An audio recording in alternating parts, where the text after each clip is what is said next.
നമസ്തേ പ്രിയമുള്ള പ്രേക്ഷകരെ, നാം ഇവിടെ ചർച്ച ചെയ്യുന്നത് ജ്യോതിശാസ്ത്രത്തിലെ ഏത് സമയവും ഫലം ചെയ്യുന്ന ബുധൻ്റെ ചാരവശാലുള്ള മാറ്റമാണ്.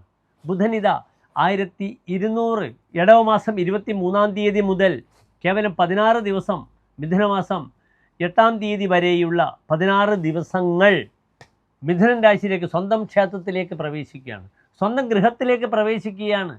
സ്വമന്ദിരഗതേ ഗൃഹേ പ്രഭു പരിഗ്രഹാത് ആയതിം പ്രഭുത്വം.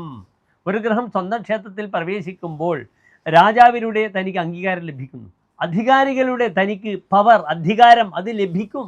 സ്വന്തം ക്ഷേത്രത്തിൽ ഒരു ഗ്രഹം നിൽക്കുമ്പോൾ പ്രഭുത്വം, താൻ സ്വയം ധനികനാവുമെന്നാണ് പറഞ്ഞിരിക്കുന്നത്. അതിനാൽ മിഥുനത്തിലേക്കുള്ള, സ്വന്തം ക്ഷേത്രത്തിലേക്കുള്ള ബുധൻ്റെ പ്രയാണം വളരെയധികം ഗുണമാണ്. 2025 ജൂൺ മാസം 6-ാം തീയതി മുതൽ ജൂൺ മാസം 22-ാം തീയതി വരെയുള്ള 16 ദിനങ്ങൾ. പക്ഷേ മറ്റൊരു കാര്യം കൂടി നിങ്ങൾ ശ്രദ്ധിക്കണം. ബുധൻ പ്രവേശിക്കുമ്പോൾ ആ ബുധൻ്റെ ക്ഷേത്രത്തിൽ മിഥുനം രാശിയിൽ വ്യാഴവുമുണ്ട്. വ്യാഴവും ബുധനും പരസ്പര ശത്രുക്കളാണ്, വലിയ ശത്രുക്കളാണ്. പക്ഷേ ബുധനും വ്യാഴവും ഒന്നിച്ച് നിൽക്കുമ്പോൾ അവിടെ ഒരു വലിയ യോഗം, ഒരു യോഗം പിറക്കുകയാണ്. ദിഗ്രഹയോഗം എന്ന് പറയും ജ്യോതിഷത്തിൽ. സൗമ്യ രംഗജരോ ബൃഹസ്പതിയുതോ ഗീതപ്രിയോ നൃത്തവിത്ത്. വ്യാഴവും ബുധനും കൂടി യോഗം ചെയ്യുമ്പോൾ ആ വ്യക്തി രംഗത്ത് ശോഭിക്കുന്നു, സ്റ്റേജിൽ ശോഭിക്കുന്നു. തൻ്റെ കർമ്മമേഖല, അതാണ് തൻ്റെ രംഗം. തൻ്റെ കർമ്മമേഖലയിൽ അദ്ദേഹത്തിന് യശസ്സുണ്ടാകുന്നു, അദ്ദേഹം ശോഭിക്കുന്നു, അദ്ദേഹം തൻ്റെ ഉത്സാഹത്തിലൂടെ ആ രംഗത്ത് ശോഭിക്കുന്നു. ഈ സമയമൊക്കെ വളരെ നല്ലതാണ് ഹോസ്പിറ്റാലിറ്റി മേഖലയിൽ വർക്ക് ചെയ്യുന്നവർക്ക്. അപ്രകാരം തന്നെ കൺസൾട്ടൻസി, ഇവൻറ്റ് മാനേജ്മെൻറ്റ്, സിനിമ, എഴുത്ത്, പാട്ട്, കൂത്ത്, അഭിനയം. കാരണം മറ്റൊരു ഫലം പറഞ്ഞു, ഗീതപ്രിയ, ആ വ്യക്തി പാട്ടിനോട് വലിയ പ്രിയത്വം ഉണ്ടാവും. നൃത്തവിത്ത്, അദ്ദേഹത്തിന് നൃത്തമറിയാം. അതിനാൽ കലയുമായി ബന്ധപ്പെടുന്ന ഏത് മേഖലകളിലും തൻ്റെ പ്രഭാവം പ്രകടിപ്പിക്കുവാൻ ഇത്ര നല്ലൊരു സന്ദർഭമില്ല. ഈ മിഥുനൻ രാശിയിലെ ബുധൻ്റെയും വ്യാഴത്തിൻ്റെയും ദിഗ്രഹയോഗം നമുക്ക് ചിന്തിക്കണം. മേടൻ രാശി മുതൽ മീനൻ രാശി വരെയുള്ള 12 രാശിക്കാർക്കും എപ്രകാരമാണ് ഈ ബുധൻ ഫലത്തെ പ്രദാനം ചെയ്യുക എന്ന വിഷയം ഞാൻ പറഞ്ഞു. ബുധൻ ഏത് സമയത്തും ഫലം ചെയ്യുന്ന ഗ്രഹമാണ്. അതിനാൽ നമുക്ക് ബുധനെ നന്നായി സന്തോഷിപ്പിക്കണം. എങ്ങനെ സന്തോഷിപ്പിക്കാം? ബുധനെ കൊണ്ടാണ് ശ്രീരാമൻ, ശ്രീകൃഷ്ണൻ, നരസിംഹം, ബലരാമൻ, പരശുരാമൻ, ശ്രീകൃഷ്ണൻ തുടങ്ങിയ അവതാര ദൈവങ്ങളെ, the incarnation of Lord Vishnu നാം ചിന്തിക്കുന്നത്. അതിനാൽ പെട്ടെന്ന് ഫലം കിട്ടുവാൻ നരസിംഹ മന്ത്രമൊക്കെ ജപിക്കുന്നത് വളരെ നല്ലതാണ്. ഓം ലക്ഷ്മി നരസിംഹ മൂർത്തയെ നമഃ എന്ന മന്ത്ര സാധനയിലൂടെ നമുക്ക് ശത്രുക്കളെ ഒതുക്കാൻ കഴിയും. നമുക്ക് നമ്മുടേതായ വിഷയത്തിൽ അങ്ങേയറ്റം ഗുണങ്ങൾ വരും. ഇനി നമുക്ക് ഓരോ രാശിക്കാരുടെയും ശുഭാശുഭ ഫലങ്ങളെ ചിന്തിക്കാം.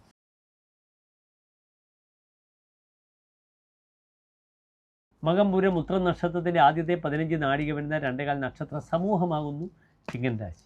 ഇവിടെ ചിങ്ങൻ രാശിയിൽ ബുധൻ എവിടെ നിൽക്കുന്നു എന്ന് നമുക്ക് ചിന്തിക്കണം. ഇവിടെ ചിങ്ങൻ രാശിയിൽ ബുധൻ നിൽക്കുന്നത് തൻ്റെ ഇഷ്ടപ്പെട്ട 11-ാം ഭാവത്തിലാണ്. സലാഭ, ലാഭം തരുന്ന 11-ാം ഭാവത്തിലാണ്. 2 ഭാവങ്ങളുടെ ആധിപത്യമാണ് ബുധനുള്ളത്. ഒന്ന്, ബുധൻ ധനാധിപനാണ്, കുടുംബപതിയാണ്, തൻ്റെ വാക്കാണ്. അതിനാൽ വാക്പതിയായ ബുധൻ സ്വന്തം ക്ഷേത്രത്തിൽ നിൽക്കുന്നു. മിഥുനത്തിൽ ബുധൻ്റെ ആശ്രയഫലം എന്താണ്?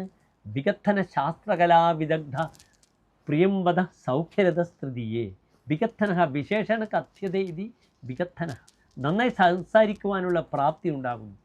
ശാസ്ത്രകലാവിദഗ്ധ, തൻ്റെ ശാസ്ത്രത്തിലും കലയിലും താൻ വൈദഗ്ധ്യം പ്രകടിപ്പിക്കും. തൻ്റെ എല്ലാ കഴിവും താൻ പ്രകടിപ്പിക്കും.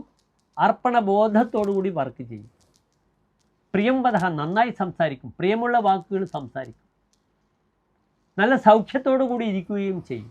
നല്ലൊരു ഫലമാണ്. അവിടെ ബുധനെ അങ്ങേറ്റം സപ്പോർട്ട് ചെയ്യുന്നു വ്യാഴത്തിൻ്റെ യോഗം. വ്യാഴവും ബുധനും കൂടി ഒന്നിച്ച് നിൽക്കുമ്പോൾ സ്റ്റേജിൽ ശോഭിക്കുമെന്നാണ് പറഞ്ഞിരിക്കുന്നത്. അതിനാൽ ഗായകർ, എഴുത്തുകാർ, പ്രാസംഗികർ, പ്രവാചകന്മാർ, പ്രചാരകന്മാർ ഇവർക്കൊക്കെ തന്നെ തങ്ങളുടെ മതം, അഭിപ്രായം പ്രകടിപ്പിക്കുവാനുള്ള ഒരു വേദിയായി ചിങ്ങൻ രാശിക്കാർ സംഭവിക്കുമെന്ന് നമുക്ക് പ്രത്യാശിക്കാം. നല്ല, വളരെ അനുകൂലമായ സമയമാണ് ചിങ്ങൻ രാശിക്കാർക്ക് ഇപ്പോഴുള്ളത്.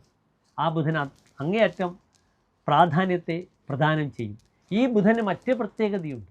ഈ ബുധൻ ലാഭാധിപൻ കൂടിയാണ്. ലാഭാധിപനായ ബുധൻ 11-ാം ഭാവത്തിൽ നിൽക്കുന്നു. സർവാഭീഷ്ടാഗമോ ജ്യേഷ്ഠഭ്രാത ജാത നിജാത്മജാഹ, തൻ്റെ മക്കളുടെ മക്കൾ, തൻ്റെ ജ്യേഷ്ഠ സഹോദരങ്ങൾ, സർവാഭീഷ്ടം, താൻ ആഗ്രഹിച്ച കാര്യങ്ങളൊക്കെ നേടുക. ഇങ്ങനെയുള്ള വലിയ ദൗത്യങ്ങളാണ് ആര് നിർവഹിക്കുന്നത്? ബുധൻ നിർവഹിക്കുന്നത്. വാമകർണ അർത്ഥലാഭസ്ഥ, വളരെയധികം ഇടത്തെ ചെവിയെ വളരെ ശ്രദ്ധിക്കണം. അർത്ഥലാഭം, ധനപരമായ ലാഭമുണ്ടാകും. അതിനാൽ കലാരംഗം, ഇവൻറ്റ് മാനേജ്മെൻറ്റ്, ഇതുമായി ബന്ധപ്പെട്ട പ്രവർത്തനങ്ങളിൽ വ്യാപൃതരായവർക്കൊക്കെ തന്നെ വലിയ സാമ്പത്തികമായ ആനുകൂല്യങ്ങൾ ഈ ബുധ ഗുരുക്കന്മാരുടെ ദിഗ്രഹ യോഗത്തിലൂടെ സമ്പാദിക്കുവാൻ പ്രാപ്തരാക്കാൻ ചിങ്ങൻ രാശിക്കാരെ പ്രേരിപ്പിക്കും. ചിങ്ങൻ രാശിക്കാർക്ക് 10ലാണ് ആദിത്യൻ, ശക്തമാണ്. അത് 11ലേക്ക് വരുന്നു. അതിനുമപ്പുറം വളരെ ശ്രദ്ധിക്കണം. സന്താനങ്ങൾക്ക് അനുകൂലമായ സമയമാണ്. ചിങ്ങൻ രാശിക്കാർ ഈ വർഷം തങ്ങളുടെ സന്താന ശ്രേയസ്സിന് ചിന്തിക്കുന്നുണ്ടെങ്കിൽ ഒരു താമസവും ഉണ്ടാകാൻ പാടില്ല. ചിങ്ങൻ രാശിക്കാർക്ക് 5ാം ഭാവം സന്താനപതിയാഗ്രഹം സന്താന സ്ഥാനത്തേക്ക് നോക്കുന്നു. അത് അടുത്ത ജൂൺ 2026 ജൂൺ 6 വരെയുണ്ട്. അതിനാൽ സന്താന സംബന്ധമായ വിഷയങ്ങളിൽ എന്ത് പ്രവർത്തിച്ചാലും അത് വളരെ അനുകൂലമാണ്. അതിനെ സപ്പോർട്ട് ചെയ്യും 11ലെ ബുധൻ. പ്രായമുള്ള മുത്തച്ഛനും മുത്തശ്ശിക്കും തങ്ങൾക്ക് വളരെ അനുകൂലമായി തങ്ങളുടെ സന്താനങ്ങൾ, തങ്ങളുടെ മക്കൾക്ക് പേരക്കുട്ടികൾ ഉണ്ടായി കാണേണ്ടുന്ന സമയമാണ്. പ്രായമുള്ളവരൊക്കെ തന്നെ തങ്ങളുടെ മക്കളുടെ സന്താന ശ്രേയസ്സിനായിക്കൊണ്ട് ശ്രീകൃഷ്ണ ക്ഷേത്രത്തിൽ വെണ്ണ നിവേദ്യം, തുളസിമാല, പാൽപ്പായസം വഴിപാടേ ചെയ്യാം. ഒരു കാര്യം തറപ്പിച്ചു ഞാൻ പറയുന്നു, ഈ ബുധ ഗുരു യോഗം ചിങ്ങൻ രാശിക്കാർക്ക് വളരെ അനുകൂലമാണ്. ഉത്സാഹിക്കുക. നിറയെ സാമ്പത്തികമായി ഡെവലപ്പ് ചെയ്യാൻ, സാമ്പത്തികമായ വിഷയങ്ങളിൽ നല്ല പാതകൾ, പുത്തൻ ഉണർവിലൂടെ മുന്നോട്ട് നീങ്ങുവാൻ ഈ ബുധഗുരു യോഗം സഹായിക്കും. ഒരു ഗ്രഹം സ്വന്തം ക്ഷേത്രത്തിലാണ്. അതിനാൽ ഉത്സാഹിച്ച് ധനപരമായ വിഷയത്തിലൂടെ മുന്നോട്ട് നീങ്ങുക. വളരെ അനുകൂലമായി വരുന്ന സമയമാണ്. എല്ലാ ചിങ്ങൻ രാശിക്കാർക്കും ശോഭനമായ നല്ല ഒരു 16 ദിവസക്കാലം നേരുന്നു. നന്ദി, നമസ്കാരം.